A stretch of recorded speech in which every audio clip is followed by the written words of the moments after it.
What's up, everybody? Welcome back to the Live with Brandon Blakeney podcast. Of course, I'm your host, Brandon Blakeney, aka Brandon Lee TV. Back at it again with another banger, my friends. Y'all know the vibes by now.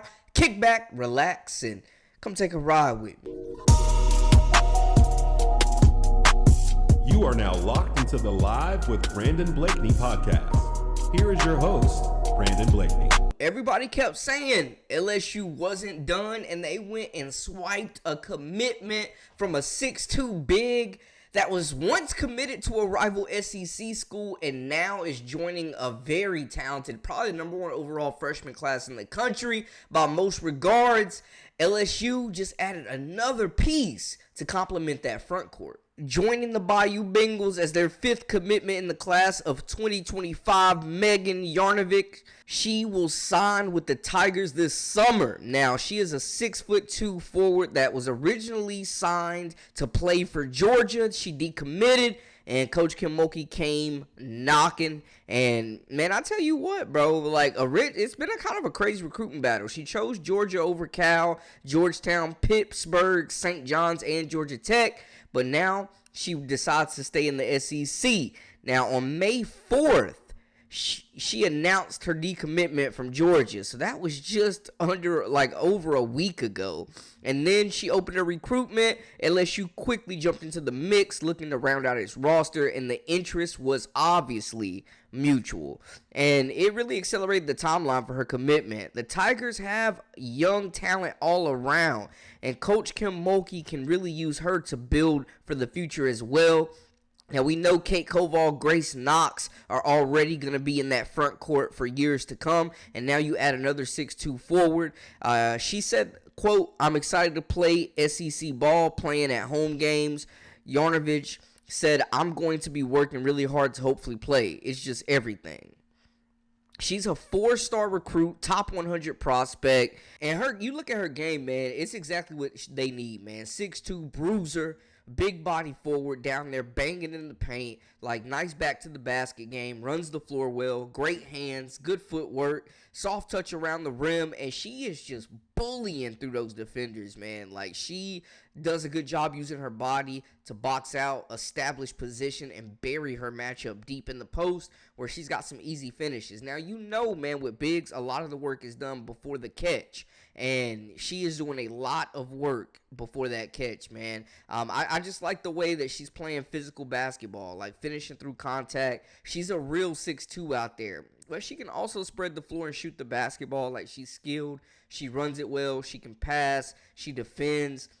And I think she's just going to, her first year, provide some much-needed depth alongside Kate Koval, alongside Amaya Joyner, who I really think is the sleeper for this group that could average a double-double, first-team all-conference type of player coming out of ECU. So that'll be big time. But they add more depth, more size, more physicality. She's more of a bruiser than any other big. Grace Knox definitely can play big, definitely can finish through contact, but she's got more finesse to her game. As with Yarnich, it's straight bully ball down there. She is absolutely finishing through contact. She is a bulldozer out there, and she could provide some valuable minutes off the bench. And it was no secret, LSU has been working hard to add more size to that front court. They also have, like I said, Joyner and Kate Koval coming in as well. So two bigs that bring different skill sets to the table. Yarnich, I think, is just different from any big that they have. She's going to rebound. She's going to block shots. She's going to run the floor hard. She's going to scrap. She's going to box out. She's going to pick up a few fouls out there when they need her in relief. And I just think this was a big get. She's a top 100 prospect. They add their fifth commitment to an already stacked freshman class that is going to come in and really, I think for LSU last year, man, I continue to say this. It was a lot of players getting free rides for this team.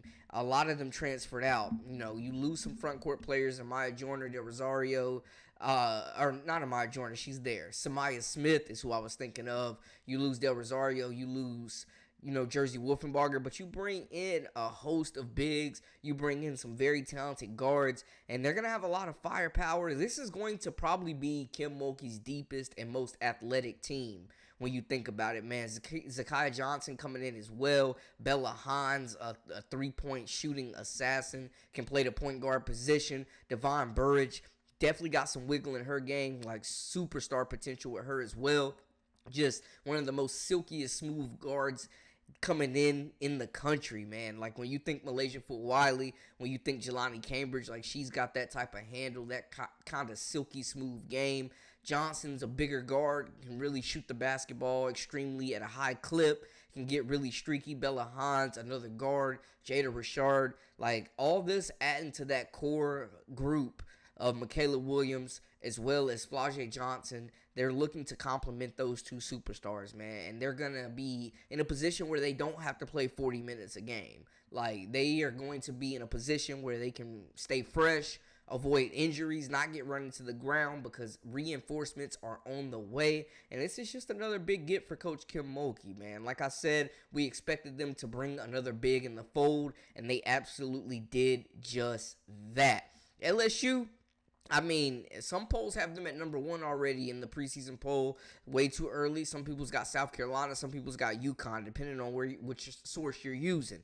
But they're definitely, I think, going to be a title contender. A lot of points going to be scored. They got bigs that are mobile, that can run the floor, crash the glass, and be able to catch and finish when these guards drop off those dimes. So another big get for LSU, man. I think it was necessary. She fills a void. She adds depth, size, and physicality to this group, and I'm excited to see her join the fold, man. Y'all let me know how y'all feel in the comments. That is a wrap for us. For all the latest and the greatest, I am Brandon Blakeney, aka Brandon Lee TV. This is the Live with Brandon Blakeney podcast, and until next time, my people, we out.